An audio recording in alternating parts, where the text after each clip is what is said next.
Chers téléspectateurs, bonsoir. Hier, dimanche 8 mars 2020, était jour de célébration de la 35e édition de la Journée internationale de la femme. Une journée au cours de laquelle la femme camerounaise s'est posée en miroir de sa propre condition entre la célébration d'indéniables avancées et diverses réflexions sur le chemin à parcourir, sur le chemin de son plein épanouissement. À Yaoundé, capitale du Cameroun, la fête a été marquée par la participation effective d'un bout à l'autre de la première dame Chantal Biya aux manifestations.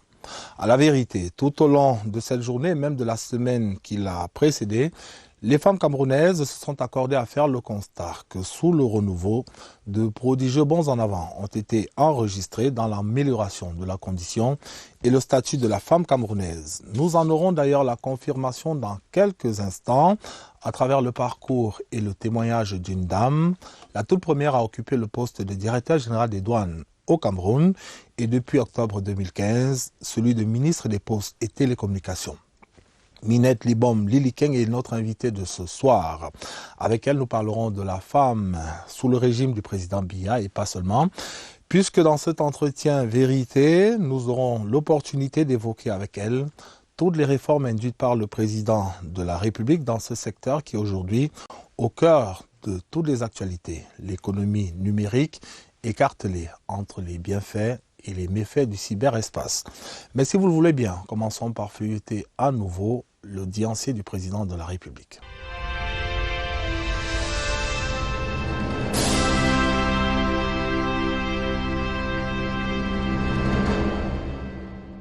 L'audience accordée ce 5 mars 2020 au Palais de l'Unité par le président de la République, Paul Biya, à l'ambassadeur de France au Cameroun, son Excellence Christophe Guilou, s'inscrit dans le prolongement d'une longue tradition. Une tradition de rencontres fréquentes et de contacts réguliers entre la France et le Cameroun, même si de toute évidence, l'actualité de ces derniers jours sur le ciel des relations entre Paris et Yaoundé aura contribué à donner à la rencontre de ce jeudi un relief tout particulier. Le président Biya m'a accordé une longue audience au cours de laquelle nous avons abordé un certain nombre de sujets. Cette audience s'inscrit dans les rapports étroits que les deux pays entretiennent, dans les contacts continus. Et cette audience s'inscrit également dans le cadre de l'échange qu'ont eu les deux chefs d'État il y a quelques jours au téléphone. L'échange de ce 5 mars 2020 entre le président Biya et son hôte aura duré un peu plus d'une heure. Au menu, 3 principaux centres d'intérêt. La coopération bilatérale, les questions sécuritaires, mais d'abord la politique. L'évolution de la situation politique au Cameroun, après les élections législatives et municipales de ces derniers jours. Nous avons également abordé la situation dans le nord-ouest et le sud-ouest, qui reste préoccupante. Et à cet égard, nous avons, dans ce cadre-là, évoqué la tragédie de Ngarbou et notamment l'identification des responsabilités pour comprendre ce qui s'est passé. Et puis enfin, nous avons évoqué au-delà de ça les relations bilatérales entre les deux pays, les moyens de les renforcer. Et j'ai fait part au président des préparatifs que nous sommes en train de prendre pour organiser le sommet Afrique-France qui aura lieu à Bordeaux les 4, 5 et 6 juin et pour lequel nous avons eu la visite de la secrétaire générale qui était là il y a quelques jours. L'idée est de mettre en valeur la contribution du Cameroun à cet important événement qui réunira l'ensemble des pays africains et la France. Assurément, le diplomate français est reparti du palais présidentiel avec une meilleure compréhension de la situation actuelle au Cameroun et une meilleure maîtrise de la complexité des défis que le pays et ses dirigeants s'emploient à relever courageusement au quotidien.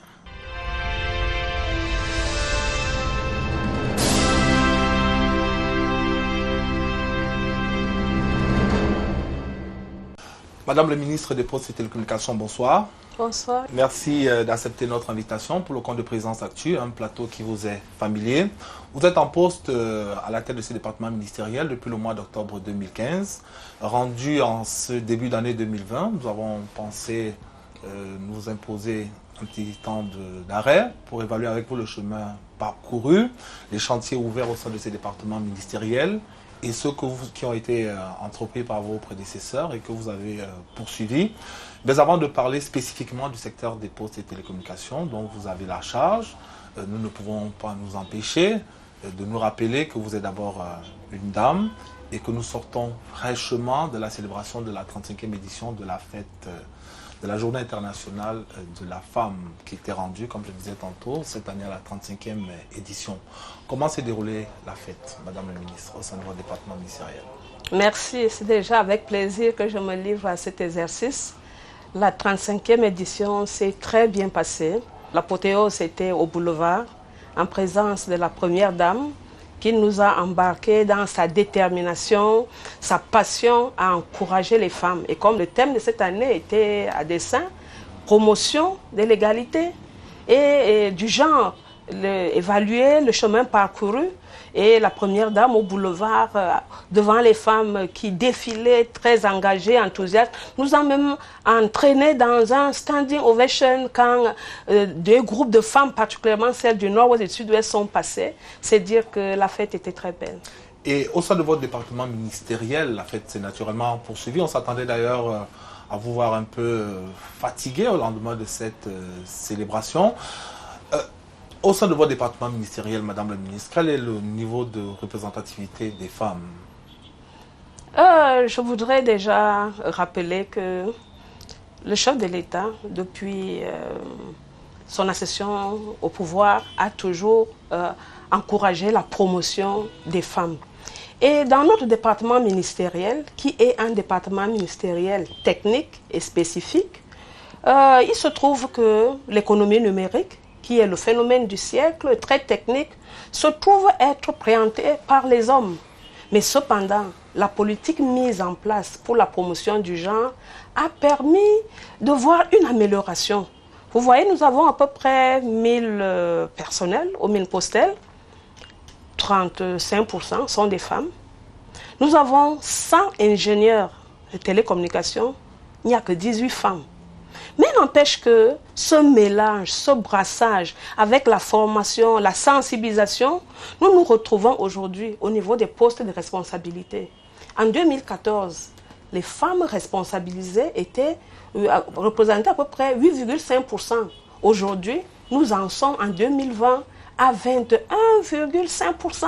C'est dire que la mise en œuvre de la vision et de la politique du chef de l'État se fait effectivement aux mines postales. Et permettez-moi de dire que ce n'est pas un ministère. À la tête de ce département ministériel, c'est une femme.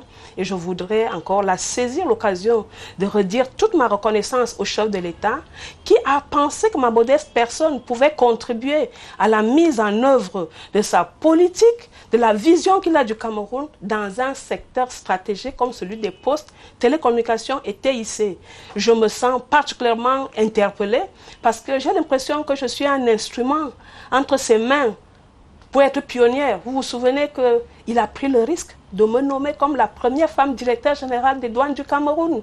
Et dans la sous-région, cela a eu un impact sur les autres pays. Me voici aujourd'hui la première femme au Cameroun, ministre des Postes et Télécommunications dans ce secteur. C'est dire qu'au sein du Minpostel, nous n'avons pas le droit à l'erreur. Nous ne devons pas décourager celui-là qui a pris le risque de miser sur les femmes, de faire confiance aux femmes. Et je crois que d'année en année, au fil et à mesure que les années vont se lever, nous allons encourager un maximum de femmes et beaucoup plus nous devons être performants pour le satisfaire par rapport à ses attentes. N'empêche, Madame le Ministre, qu'on a coutume de dire qui dit merci en redemande.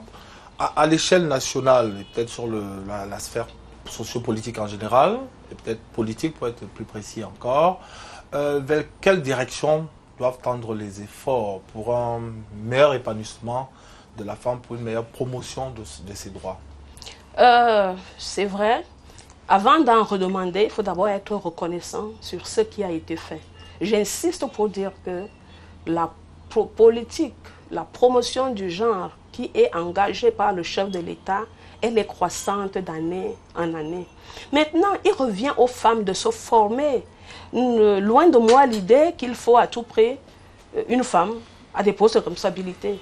Voilà pourquoi dans le secteur qui est le nôtre, nous engageons pendant la semaine de la femme, nous engageons des actions envers l'éducation, l'encouragement des femmes et des jeunes filles à s'intéresser au métier des TIC, puisque l'économie numérique, c'est l'avenir. C'est dire que les femmes elles-mêmes doivent faire quelque chose pour bouger les lignes. La volonté politique, elle est là.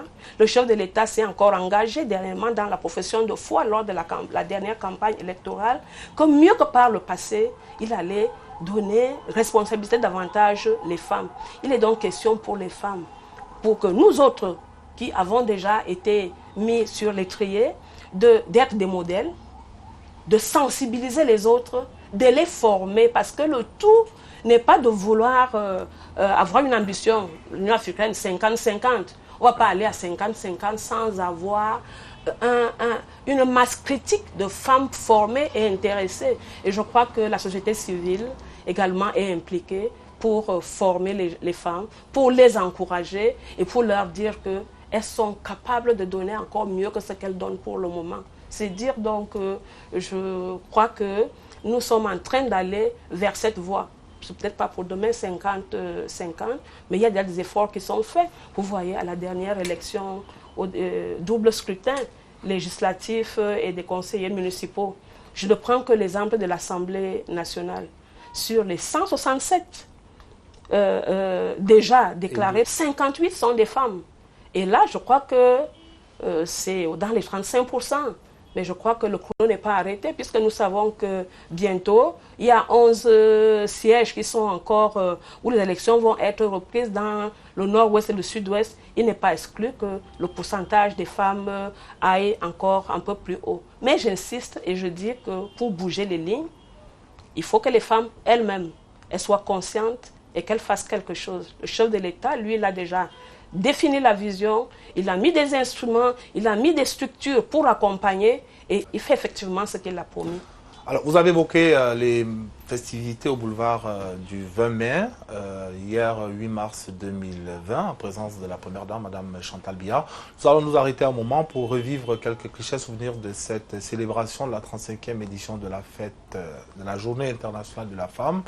D'abord au boulevard du 20 mai et puis à l'hôtel Hilton, où s'est déroulée une réception en l'honneur des femmes, réception à laquelle a pris part naturellement la première dame Chantal Biya.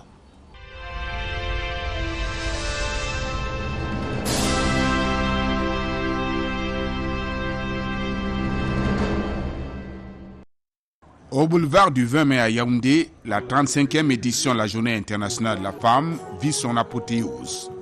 À son arrivée, la première dame camerounaise, Mme Chantal Biya, est saluée par Marie-Thérèse Abenaoundoua, ministre de la promotion de la femme et de la famille, accueillie également par ce bouquet de l'hospitalité féminine. All the women of Cameroon are happy to welcome you. Ovationnée, Mme Chantal Biya illumine l'événement de sa présence. Avant de regagner son siège, elle serre la main de plusieurs personnalités qui ont pris place à la tribune. Puis l'épouse du chef d'État sur l'exécution de l'hymne national. Sous l'impulsion de sa locomotive, le train du défilé peut s'ébranler. Par ses applaudissements, la première dame camerounaise accompagne les 27 000 dames qui marquaient le macadam du boulevard du 20 mai d'un pas discipliné. La promotion de l'égalité donne à voir. Dans les tribunes poursuivent les 10 wagons du défilé, plusieurs membres du gouvernement y assimilés, ceux du corps diplomatique, les dames du cercle des amis du Cameroun, les épouses des proches collaborateurs du chef de l'État, plusieurs invités spéciaux qui adhèrent aux actions menées au Cameroun pour que la femme camerounaise ne souffre plus d'aucune discrimination. Mue par sa passion pour l'humanitaire, Mme Chantal Biya observe le passage de la fondation éponyme, du Centre international de référence Chantal Biya, du Centre hospitalier de recherche et d'application en chirurgie endoscopique et reproduction humaine, ou encore de la Croix-Rouge camerounaise, dont elle est présidente d'honneur. Le cœur sur la main, elle applaudit le passage des femmes handicapées, cible privilégiée de l'action humanitaire de Mme Chantal Biya. Le sourire débonnaire et dans une posture debout, la première dame camerounaise soutient les femmes du sud-ouest et du nord-ouest qui résident à Yaoundé.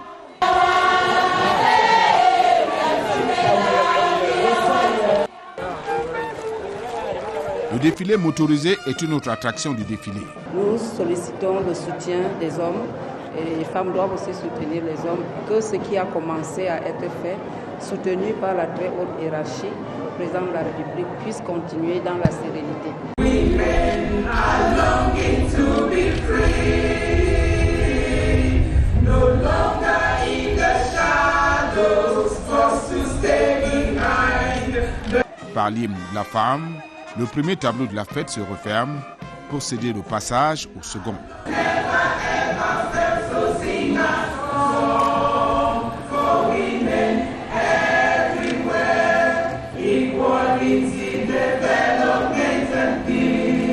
Par sa participation, Mme Chantal Biya marque d'un saut particulier son engagement constant pour la promotion de la femme au Cameroun.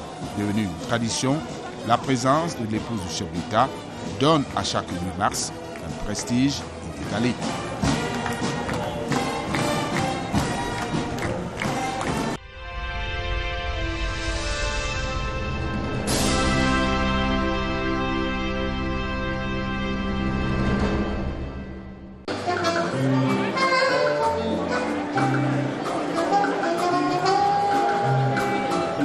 Les femmes camerounaises dans la fête. Accueillies par les responsables du Yaoundé Hilton Hotel, la première dame camerounaise, Mme Chantal Biya, effectue son entrée à 15h dans la grande salle, accueillant le déjeuner spectacle.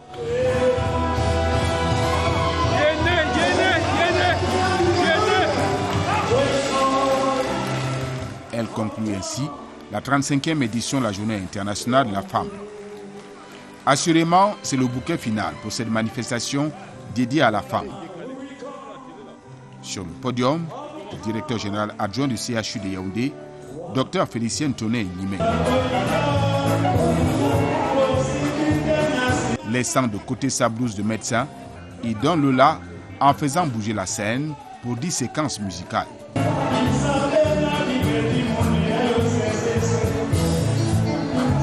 Mais la prestation artistique et culturelle déroule surtout le tapis rouge à la femme. Elle émane de toutes les aires culturelles du Cameroun.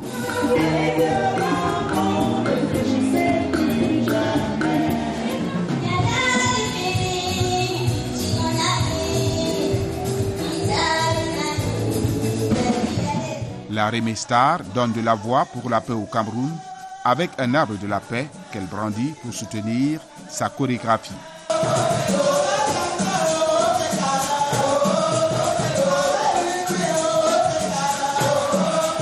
Inusable Catino ascenseur, la femme du peuple, avec son panier au dos, elle n'y va pas du dos de la cuillère pour animer le spectacle.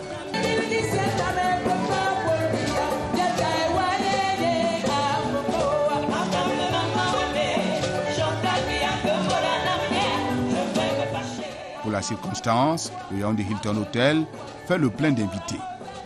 Plusieurs membres du gouvernement y assimilés, les responsables du système des Nations Unies, les chefs de mission diplomatiques accrédités à Yaoundé, les dames, membres du Cercle des Amis du Cameroun, les invités spéciaux, mais également des dignitaires qui partagent la joie des femmes.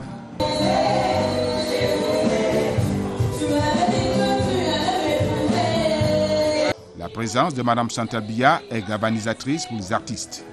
C'est le cas du célèbre virtuose du Makossa, Henri Ndjong. La première dame camerounaise ira sur la scène pour encourager l'artiste, monument de la musique camerounaise. «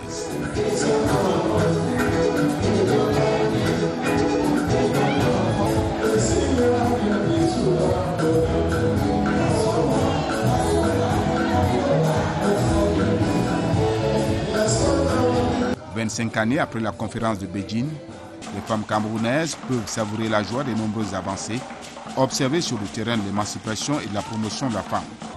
Émancipation dont Mme Chantal Biya est la fidèle promotrice.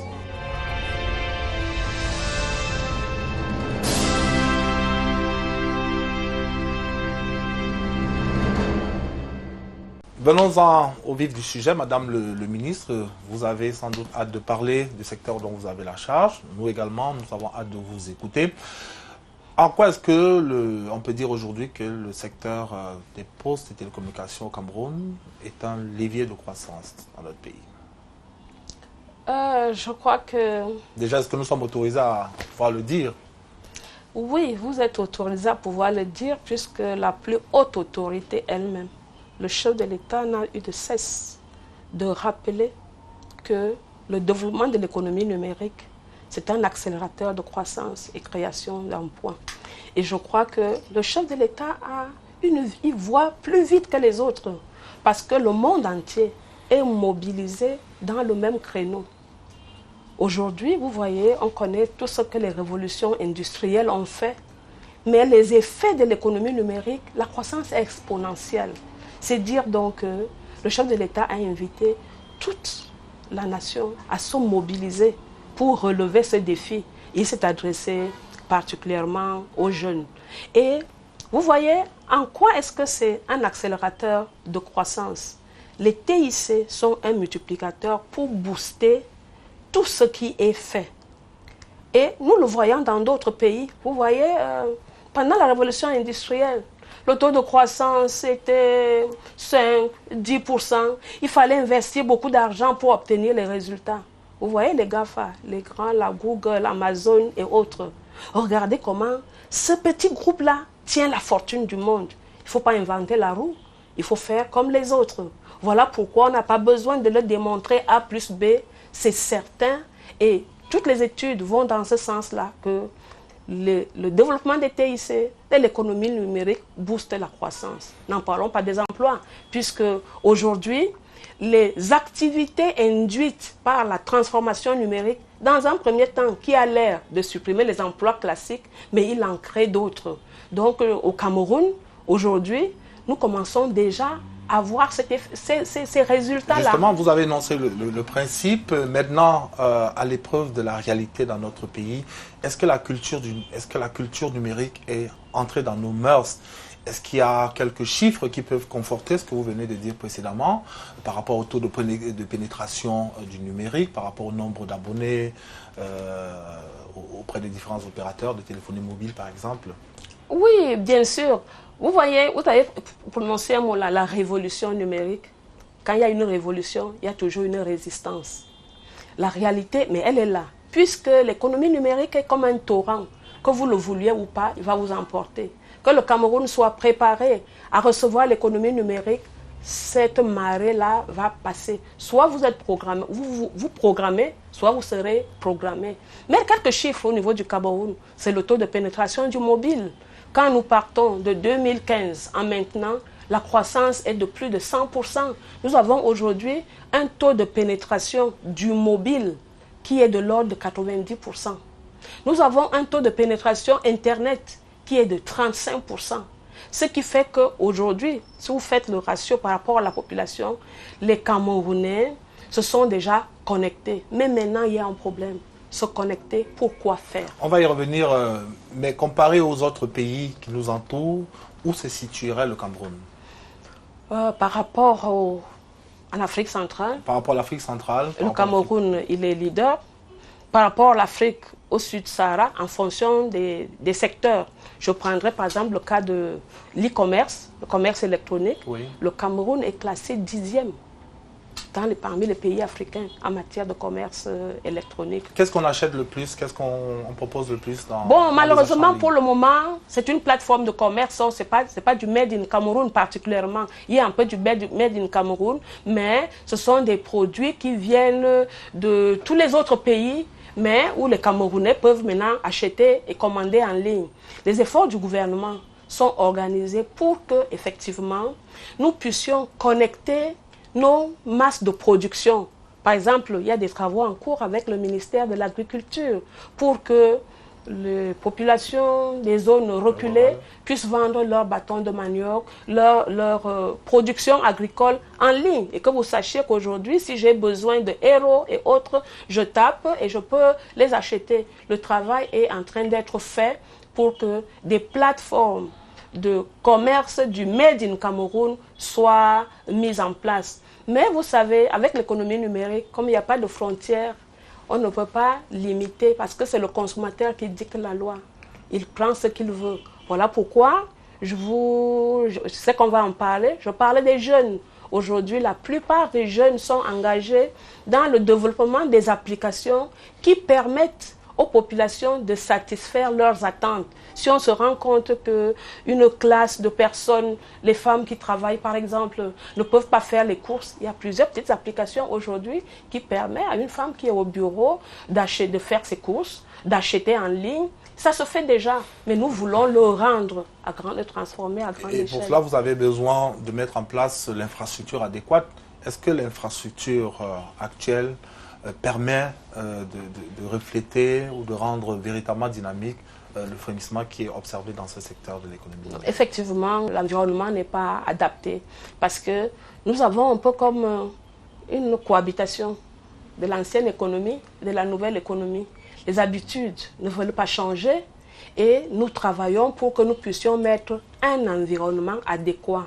Nous avons organisé des visioconférences, des globetrotters de l'économie pour aller écouter les jeunes, pour voir ce qu'ils attendaient du gouvernement pour les accompagner. Parce que vous voyez, développer une application, c'est bien beau. Mais la mettre à la disposition des utilisateurs, c'est encore autre chose. Réussir, maintenant, quand l'application est connue, d'opérationnaliser l'opération. Vous commandez, vous payez et vous recevez. C'est toute une dynamique qu'il faut mettre en place. Et voilà pourquoi cette année, une des actions majeures de nos départements ministériels sera de mettre en place un centre de développement de l'économie numérique. Il s'agira de quoi? De détecter les talents, de les encadrer et de les accompagner jusqu'à ce qu'elles deviennent des entreprises sur le marché. Mais le sentiment qu'on a, Madame la Ministre, c'est que ce sont les jeunes, vous avez parlé abondamment des jeunes, c'est un peu les jeunes qui sont les pionniers dans cette révolution. C'est eux qui vous précèdent un peu alors que ça devrait plutôt être l'inverse. Non, ce n'est pas pionnier. Le chef de l'État l'a dit, vous savez, à chaque génération, ses défis. Ça, l'économie numérique, c'est l'affaire des jeunes. Vous n'avez pas vu chez vous que les enfants de 2 ou 3 ans, vous leur donnez un téléphone portable. Ils le manipulent sans avoir lu la notice. C'est dire que c'est le phénomène du siècle et ce sont les jeunes partout ailleurs. Vraiment, je vous assure, il faut bien le retenir. L'entrepreneuriat est l'élément qui booste le développement des économies dans le monde. Et l'entrepreneuriat en matière de numérique part des petites entreprises. Zuckerberg, on vous dit qu'il a commencé dans un garage. Donc, il faut changer de paradigme, de mentalité. Et voilà pourquoi les jeunes, ils ont besoin d'être accompagnés. C'est normal qu'ils aient pris le risque sans attendre même que le gouvernement les accompagne parce qu'ils comprennent ça un peu plus et ils sont outillés, aptes pour le faire. Mais l'administration elle-même, l'administration publique, dont vous êtes l'un des bras séculiers dans ce secteur précis, a besoin également de se numériser. Est-ce que ce qui est fait pour moderniser nos différentes administrations vous semble satisfaisant à ce jour? Vous savez, quand on est satisfait, on dort sur ses lauriers. La machine est en marche et les lignes bougent. Quand le chef de l'État nous a instruit, à tout le gouvernement, de rattraper ce gap, de tout faire pour développer l'économie numérique, sous l'impulsion du Premier ministre, chef du gouvernement, un plan stratégique de développement de l'économie numérique a été élaboré. C'est un plan qui est bien organisé, qui a 3 piliers. Le premier, ce sont les routes, les infrastructures. Le second, ce sont les contenus. Et le troisième, c'est la formation, c'est la sécurité. Il faut que les 3 soient équilibrés. Où en êtes-vous dans sa mise en œuvre? Et en ce moment, le premier pilier, nous avons près de 20 km de fibre optique, nous avons des câbles sous-marins, nous avons des boucles optiques urbaines. C'est suffisant, on a connecté tous les départements ministériels. Il est question maintenant, c'est là le grand challenge, les contenus. Comment booster la demande? Et cela passe par l'e-government, e-commerce, e-agriculture, tous ces différents I. Quand les différents départements ministériels en charge de ces activités vont s'engager à introduire les TIC, ça va faire un boom. Et pour le moment, il y a plusieurs départements ministériels qui ont déjà emboîté le pas et sont en train d'engager cette transformation numérique. Le second pilier, il vise la transformation numérique de l'administration, des entreprises et même de la société. Il se trouve que, comme je vous l'ai dit, il y a comme un petit blocage. Il n'y a qu'à voir nos grandes entreprises. Elles continuent à fonctionner sous l'ancien modèle. Ou sous un système hybride. Même pas réellement hybride.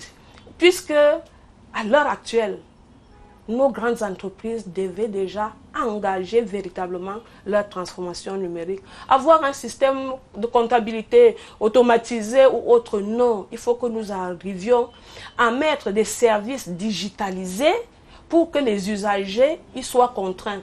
Je sais qu'il y a un des secteurs qui va très vite, c'est l'inclusion financière. Vous voyez qu'aujourd'hui, sans qu'on ait donné une instruction, le mobile money, tout le monde est en train de faire ces transactions et que nous sommes en train d'encadrer. Alors, qui dit inclusion financière, automatiquement, on va aboutir au développement de l'e-commerce.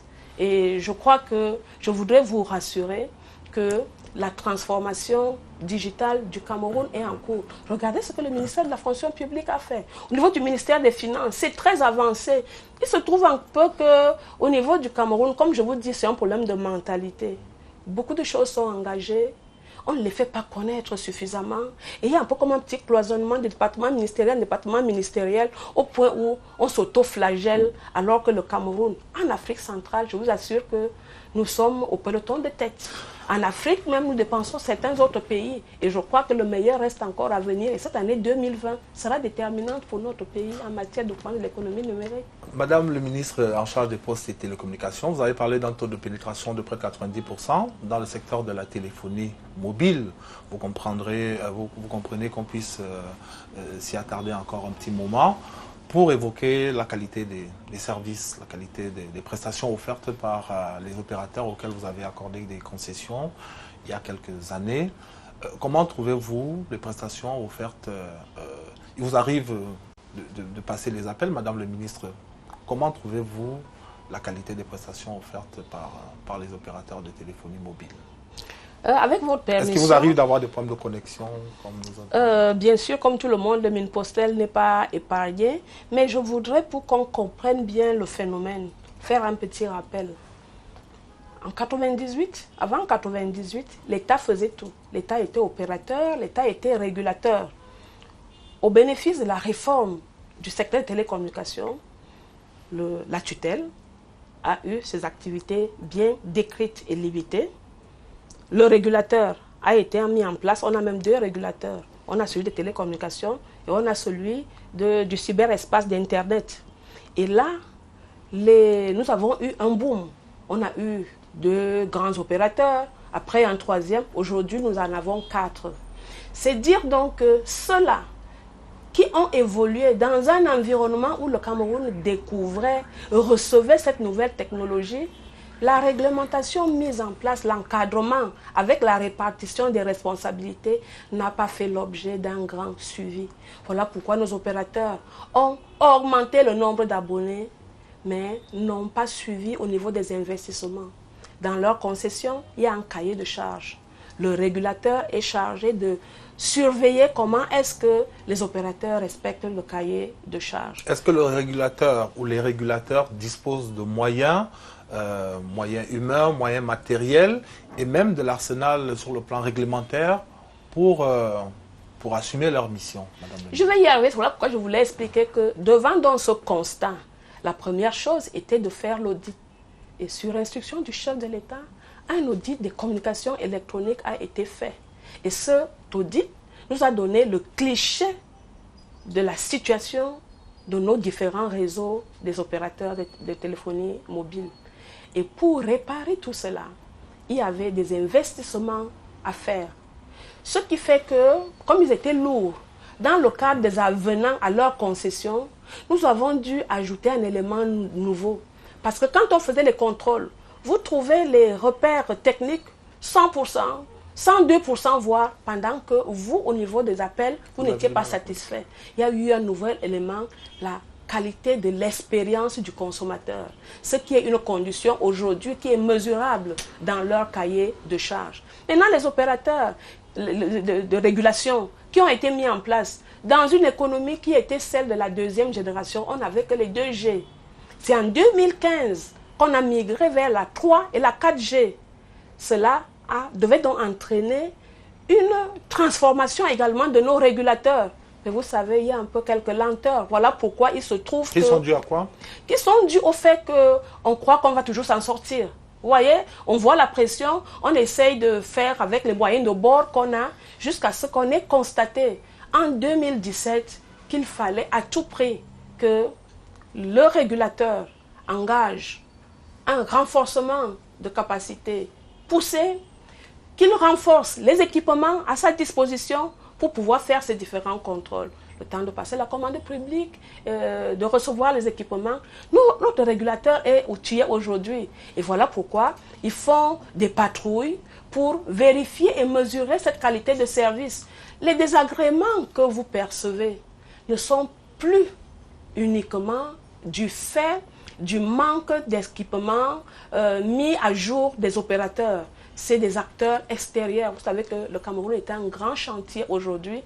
Il se trouve que les interruptions de connexion impactent sur la qualité de service à travers les travaux routiers et autres qui sont engagés. La fibre optique est coupée par d'autres acteurs et quand il y a interruption de la fibre optique, vous avez des désagréments. Il faut trouver des voies secondaires, des backups pour pouvoir maintenir la qualité de service. Je voudrais vous rassurer que les efforts sont faits, mais dans un suivi méthodique. Et vous voyez bien, le renforcement des capacités des hommes, ce n'est pas en un jour, il faut la formation. Il faudrait que ceux-là qui étaient déjà un peu, je peux dire, sclérosés, puissent se remettre à jour. Mais vous nous rassurez que le régulateur a aujourd'hui les coudées franches pour mener à bien sa mission? Pas toutes les coudées franches, mais il est outillé. Il a reçu des instructions et un plan de redéploiement des effectifs, de recrutement, de renforcement pour adapter le profil du personnel aux missions du régulateur à l'ère de la 3 et de la 4G. Et cela est en cours. Cela est en train de se faire. Mais maintenant, comme je vous dis, je prends un volet, peut-être que vous allez y arriver. Vous voyez que l'opérateur, dans son travail, donc, fait des contrôles, fait des constats, fait des mises en demeure, et inflige des amendes. Qui ne sont pas payées. Elles ne sont pas payées pourquoi? Parce que l'opérateur maintenant profite des procédures existantes. Parce que quand le régulateur a fait la mise en demeure, l'opérateur fait des recours gracieux, recours administratifs. S'il arrive que la hiérarchie confirme la position de l'agence de régulation, ils saisissent la chambre administrative. Et malheureusement, le fait de saisir la chambre administrative arrête toute... est suspensive de toutes les procédures. Voilà. Nous sommes en train de travailler en ce moment pour que le cadre réglementaire soit revu, pour que le régulateur bénéficie du privilège du trésor. Ce qui fera que quand l'opérateur est sanctionné, qu'il soit obligé au moins d'exécuter une partie de la punition. Donc c'est des dilatoires utilisés. Vous voyez bien que les Nations Unies ont retenu la formation et la sensibilisation comme outil de management de l'économie numérique. Nous ne pouvons pas aller les sceller, les fermer. Vous voyez les désagréments qui vont suivre. Donc l'impression que vous avez, c'est que peut-être la hiérarchie ou la tutelle ou l'ART ne sanctionne pas suffisamment. C'est que les opérateurs profitent des procédures un peu longues ou des multiples procédures qui avaient été mises en place dans le cadre de la libéralisation du marché des télécommunications.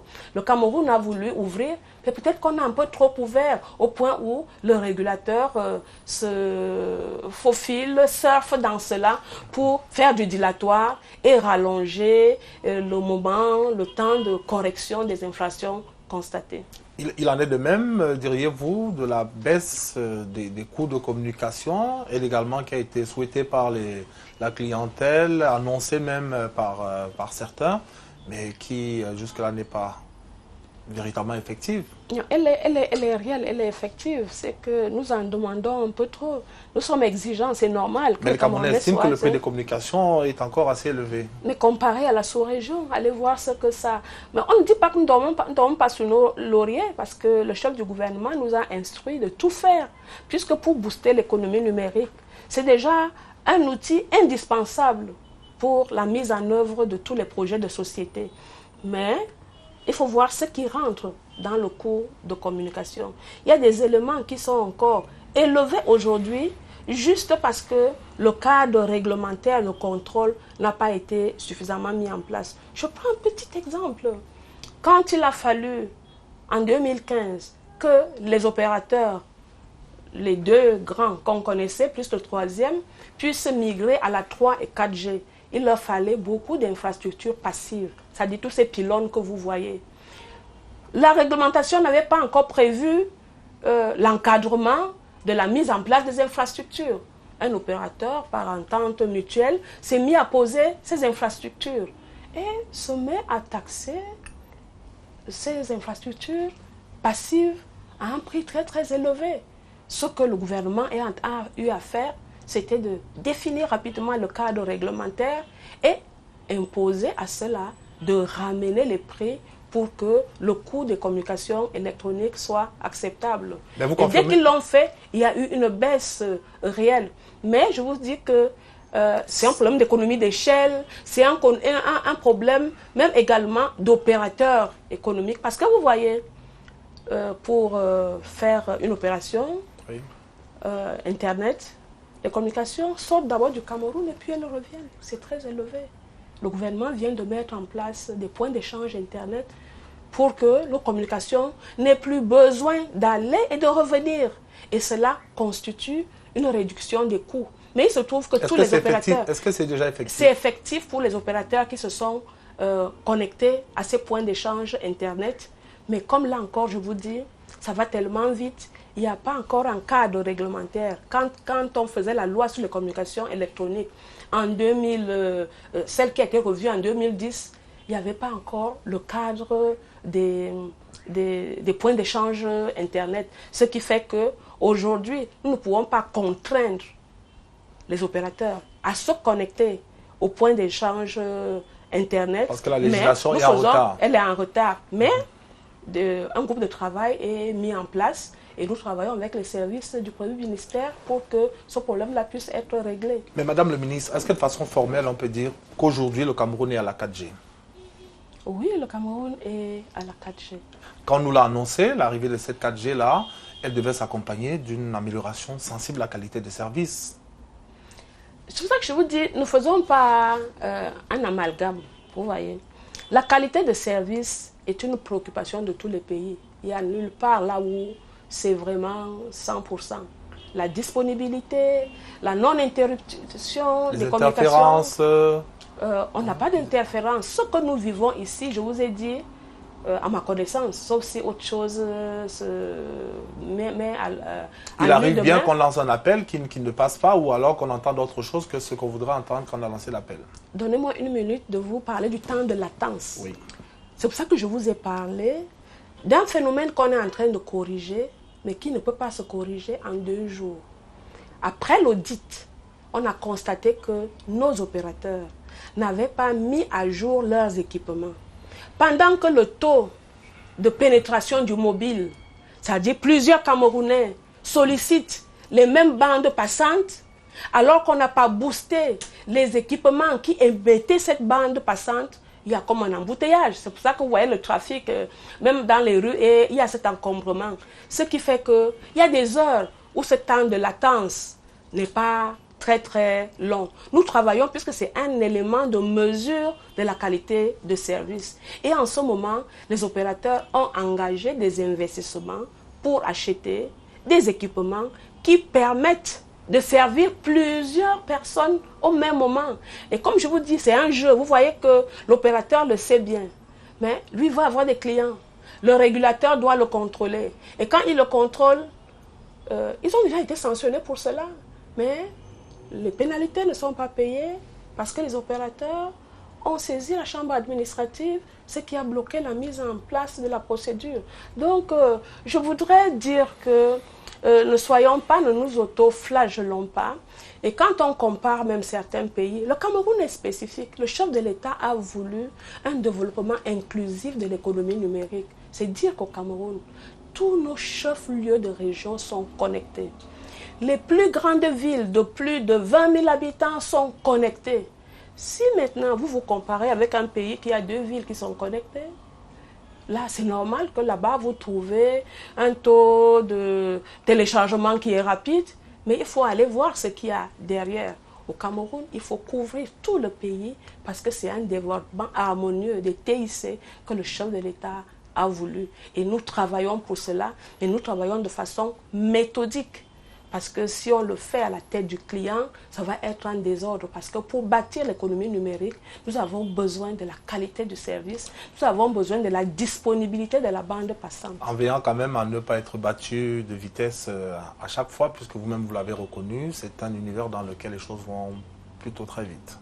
Oui, bien sûr. Je crois que la haute hiérarchie est sensibilisée. Dans d'autres pays, on crée toujours des cadres expérimentaux en attendant que la réglementation soit mise en place. On définit des procédures administratives pour définir certaines activités. Et je crois que c'est ce qui va se mettre en place pour que nous soyons pas trop en retard. Beaucoup de choses à dire dans le secteur des TIC et le secteur des télécommunications en général. Madame le ministre, je souhaiterais qu'on évoque quelques sujets de vive préoccupation en rapport avec votre secteur d'activité, notamment la cybercriminalité, le chantage via les réseaux sociaux, les appels au meurtre, l'arnaque. Comment vous vivez ce phénomène? Est-ce qu'il y a des personnes qui ont été sanctionnées pour avoir tenu ou fait partager des propos, des images désobligeantes sur d'autres personnes ou sur des personnalités à ce jour?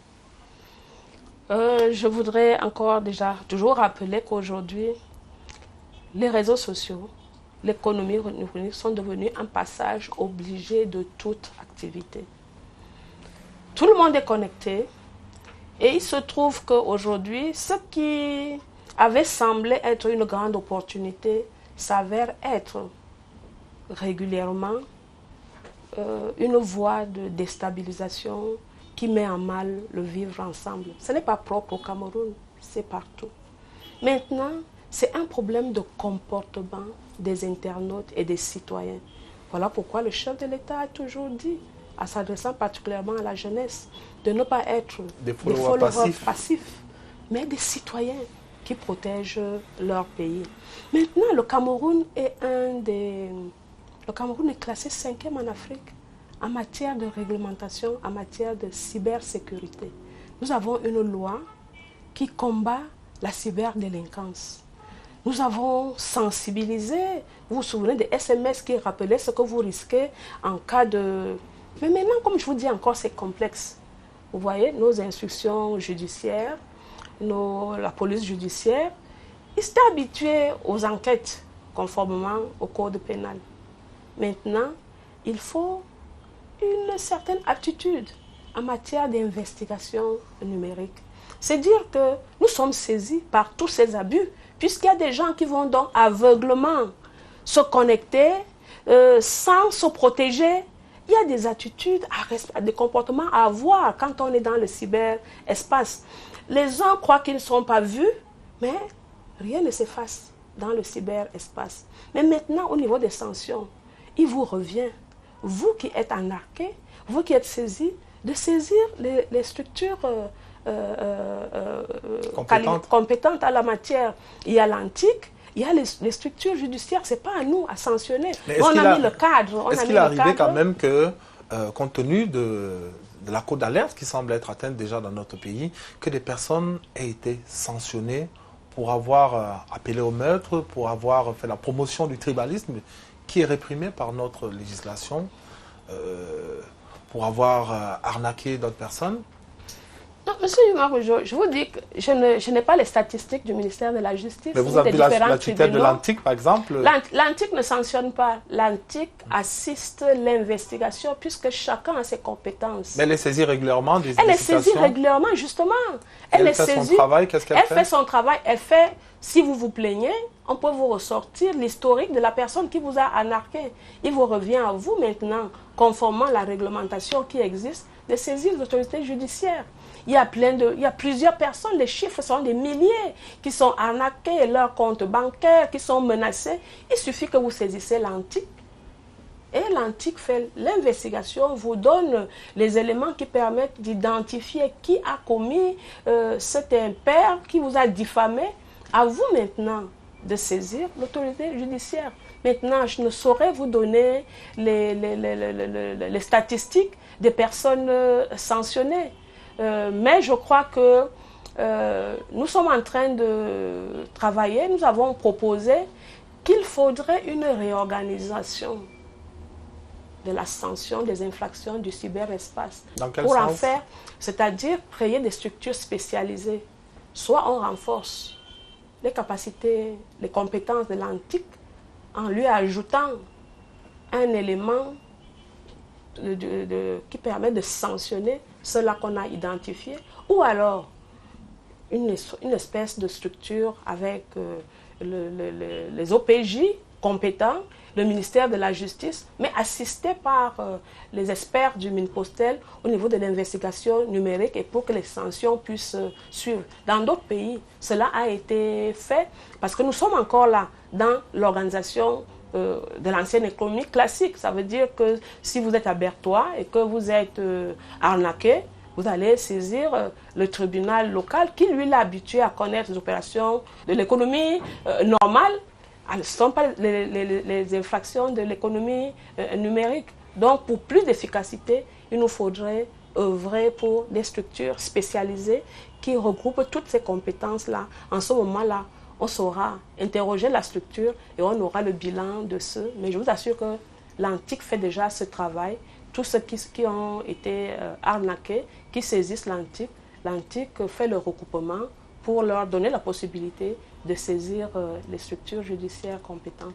Un sujet qui est pénible pour nous tous, Madame le ministre, c'est celui qui se rapporte à la situation dans les régions du nord-ouest et du sud-ouest. On sait qu'au tout début du déclenchement de cette crise-là, vous avez pris un certain nombre de mesures de restriction des communications. Cette mesure-là qui n'a pas toujours été bien prise ou bien comprise par certains. Est-ce qu'aujourd'hui, au regard de ce que l'on observe, des appels au meurtre qui sont faits, professés au quotidien, est-ce qu'il ne vous arrive pas de regretter un peu d'avoir lâché du lest par la suite, au regard de ce que nous observons dans ces régions? Est-ce que les communications n'ont pas une responsabilité importante dans les exacerbations, les tensions qu'on observe dans les régions du nord-ouest et du sud-ouest? Je voudrais rappeler, je l'ai souvent entendu, mais je vous confirme ici que la volonté du chef de l'État est de laisser toutes les populations connectées. Il y a eu une seule fois une réduction, une seule fois sur instruction du chef de l'État pour une circonstance particulière. Par la suite, je l'ai entendu, le chef de l'État a toujours encouragé de laisser tout le monde connecté. Il s'avère aujourd'hui, je vous dis que l'économie numérique est devenue un peu comme dans le cas des droits de l'homme. Il est impensable. Sinon, le Cameroun serait classé comme un pays qui freine les libertés humaines. Donc, au Cameroun, ce qui se passe là-bas, c'est beaucoup plus les actes de sabotage qui ont été effectués sur les infrastructures passives. Je crois qu'il vous revient, que vous avez suivi à une époque que les personnes mal intentionnées avaient détruit les pylônes. Une fois que vous avez détruit le pylône, comment allez-vous recevoir encore la connexion? Plusieurs pylônes ont été vandalisés, dont la région s'est mise elle-même hors connexion. Ce n'est pas une affaire du Minpostel qui a interrompu. Aujourd'hui, IHS, les MTN, Orange sont en train d'essayer de rebâtir et de reconstruire. Mais comme je vous dis, c'est un peu comme une épée à double tranchant. Ce n'est pas en déconnectant les personnes que vous allez changer leur façon de faire. Mais c'est plutôt en suivant ce qu'ils font, en encadrant ce qu'ils font. Et je crois que cela va dans le sens des orientations du chef de l'État, de laisser les Camerounais libres, mais de les sensibiliser et les former. Mais s'ils ne comprennent pas, si les appels au meurtre se multiplient, Madame le ministre, l'État va rester impuissant par rapport à des situations qui sont de nature à le déstabiliser dans ses fondements, par respect de la liberté de communiquer, simplement? C'est pour cela que je vous dis que nous devons multiplier des activités de formation et de sensibilisation des populations. Il se trouve aujourd'hui, c'est impensable, parce que vous voyez, Internet, c'est pas facile de fermer le nord-ouest et le sud-ouest. Vous fermez le nord, le sud-ouest, vous fermez Yaoundé et Douala et autres. Donc c'est dire que l'influence des réseaux sociaux aujourd'hui, c'est une influence mondiale. Il revient à chacun, dans vos familles, vos enfants. C'est déjà vous-même qui devez éduquer vos enfants de ne pas se connecter à n'importe quel site. Je vous dis, c'est un phénomène irréversible. Il revient à chaque pays. Et cette année, nous avons inscrit comme action dans nos activités de renouer avec l'intensification de la sensibilisation et de la formation. Je vous assure qu'il y a des gens qui font des mauvaises choses parce qu'ils ne savent pas qu'ils sont exposés aux sanctions. Il y en a qui ne savent pas, qui le font à dessein. Mais maintenant, l'investigation permet de rattraper. Et c'est pour cela que je vous ai dit, peut-être vous m'avez interrompu un peu plus tôt, je voulais vous expliquer que face à la libéralisation, il est question de s'outiller d'une façon particulière. Si nous n'avons pas des plateformes, il sera difficile, malgré la bonne volonté du gouvernement, de mettre la main sur les délinquants de la région de l'Est, au même moment de ceux de la région du littoral, tandis qu'à travers une plateforme numérique et l'intelligence artificielle, cela est facile. Nous sommes donc en train de travailler pour que les principaux acteurs de l'économie numérique soient dotés de plateformes technologiques. Nous avons même accompagné la police, la DGSN, à acquérir un laboratoire d'investigation numérique pour renforcer leurs capacités. C'est dire que, vous voyez, c'est un problème d'éducation des citoyens. Ce n'est pas l'affaire du Mille-Postel, c'est l'affaire de tous les acteurs. L'État, la société civile, les personnes, tout le monde est interpellé pour éduquer les populations. Le cyberespace, c'est comme l'espace réel. Soyez polis comme vous êtes au cyberespace, comme vous le êtes dans la vie réelle. Donc je crois que si toutes ces actions, si tout le monde met la main à la pâte, la tendance va être renversée. C'est un peu comme les jeunes à l'âge de la puberté, ils découvrent, vous voyez au village, Facebook. Quand on vous parle de Facebook, on ne manque pas de sensibiliser les uns et les autres. Faites attention.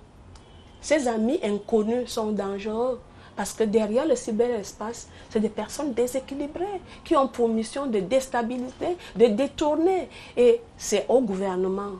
Et c'est pour ça que je vous dis, ce n'est pas l'action du Mille-Postel uniquement. Il y a le ministère de la Jeunesse qui essaie de le faire, les différents ministères en charge de l'éducation. Il faudrait que tout le monde engage la digitalisation et c'est derrière les plateformes que vous passez en même temps ces messages d'éducation avant de punir. Sinon, les prisons, vous imaginez tout ce que les articles ont prévu parce que la loi sur la cybercriminalité prévoit des peines d'emprisonnement. Nous avons déjà tous ces personnes qui commettent les crimes dans l'économie réelle, qui ont rempli nos prisons. S'il faut encore ajouter ceux du cyberespace, vous voyez bien que ça va exploser. Donc je crois qu'il faut que les uns et les autres, il faut mieux prévenir. Et prévenir, c'est l'éducation et la sensibilisation. Et j'insiste que c'est une des stratégies qui a été retenue par les Nations Unies. Et tout le monde doit pouvoir le faire. Et nous allons avoir des citoyens responsables qui font un bon usage responsable des réseaux sociaux. Et c'est ce que le chef de l'État a demandé de faire. Une dernière question, peut-être, Madame le ministre. Il y a tellement de choses à dire dans votre secteur d'activité. Une dernière question en rapport avec les grands événements que notre pays s'apprête à accueillir. Est-ce que le Cameroun sera prêt sur le plan des télécommunications à accueillir ces grands événements? Est-ce que le dispositif aujourd'hui, en ce qui concerne la fibre optique, les bandes passantes, l'accès à Internet, permet au Cameroun d'assurer la couverture de cet événement-là sans problème? Non, je voudrais vous rassurer qu'en matière de télécommunications, nous sommes à jour. C'est d'autant plus que, comme je vous l'ai dit tantôt, au niveau de tous les centres d'intérêt, ils sont connectés par fibre optique. Le Cameroun a plusieurs câbles sous-marins, ce qui permet d'avoir des redondances. Et la puissance du Cameroun est de 1,5 terabits par seconde. C'est dire que nous sommes en mesure de répondre à toutes les exigences de la CAF. En ce moment, ce que nous sommes en train de faire, c'est d'améliorer les connexions dans les stades. Vous voyez que les stades qui ont été construits, il y a ce problème de, quand vous êtes, on appelle ça connexion indoor et outdoor. Donc il faudrait que vous ayez la même qualité de service, que vous soyez à l'air libre ou dans un bâtiment. Je voudrais rassurer que le Cameroun a respecté toutes les exigences de la CAF et que nous avons la capacité nécessaire. Si c'est en matière de télécommunication, il n'y aura aucun problème. Pour finir véritablement cette fois, Madame le ministre, s'il est un chantier qui vous tient particulièrement à cœur aujourd'hui, c'est lequel? Plusieurs chantiers me tiennent à cœur. Déjà les jeunes, comme je vous ai dit, c'est eux qui peuvent booster l'entrepreneuriat. Mais il y a là notre chère et vieille poste qui est aujourd'hui appelée à jouer un rôle stratégique dans le développement de l'inclusion numérique. Qui reste entre-temps le parent pauvre? Pas parent pauvre, il faut voir d'où elle vient. Elle fut sinistrée. Et le chef de l'État a demandé au gouvernement de remettre cette poste debout. Et ce qui a été fait, c'est qu'un contrat plan a été signé entre la Campost, le gouvernement, depuis l'année dernière, pour qu'on puisse revoir le côté opérationnel, structurel, et beaucoup plus de répondre à ce que permettre à la Campost d'avoir des charges d'exploitation qui sont compatibles comme une vraie entreprise, parce que le choix qui avait été fait quand la Campost sortait de cette période compliquée était d'éviter de déflater le personnel. Donc on a gardé un grand personnel. Il faudrait donc que la production propre de la Campost puisse répondre. Donc dans le cadre de la mise en œuvre de ce contrat plan et des innovations engagées même au sein de la Campost, cette structure est en train de devenir ce qu'elle doit être, un acteur majeur de l'inclusion numérique au Cameroun. Donc c'est un chantier qui me tient à cœur et je crois que cette année, nous allons vivre certaines innovations de cette structure qui viendront mettre au grand jour la réalité de la transformation numérique du Cameroun qui est en cours sous l'émergence. Ça nous permettra d'envisager avec sérénité la marche vers l'émergence de notre pays tant souhaitée par le chef de l'État. Merci Madame Minette Libombe-Lilikin, ministre en charge des Postes et Télécommunications, d'avoir accepté de mettre toutes ces explications à notre disposition, à la disposition de nos téléspectateurs pour mieux comprendre ce qui se fait dans le secteur des Postes et Télécommunications. Je vous remercie.